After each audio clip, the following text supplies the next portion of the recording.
What will Hersheyparks' next roller coaster be? I think for this debate, there's one main option, and that's a family launch coaster, and I think these are the 4 companies that could do it. All of these could happen. Mach, I do think, is the least, though, because if they're looking for a family coaster, I don't think Mach is the thing. They have worked with them a bit, but that was also Wild Mouse.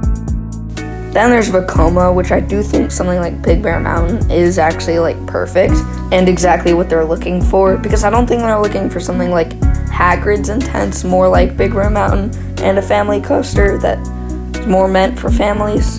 So I do think this one makes the most sense, but sometimes parks don't do the obvious option. And what makes sense, I'm looking at you, Busch Gardens. Should have been a Hyper Hybrid. Jolly Rancher Remix is Vekoma, and that's popular somehow, so I think this is a good probability. Next is Intamin, and something like Hagrid's would be actually really cool. It's just Hershey Park hasn't had a good relationship with Intamin, although Skyrush is getting new restraints, so they're working with them, and if that goes well, they could start to work with Intamin again, and we could see a family coaster like Hagrid's come to the park. This is the one I want the most, although I do not think is the most likely. What I think is the most likely is a B&M family coaster, because apparently they did a deal with B&M, and the first ride was going to be Candemonium, and then they were going to have a second one. And B&M's done family coasters now, so I think it's going to be a B&M family launch coaster.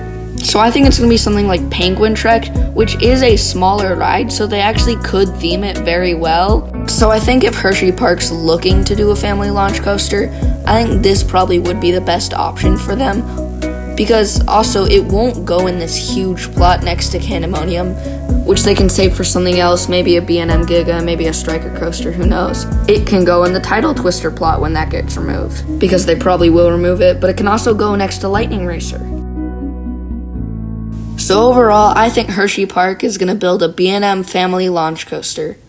Like and subscribe, and I'll see you in the next one. Peace.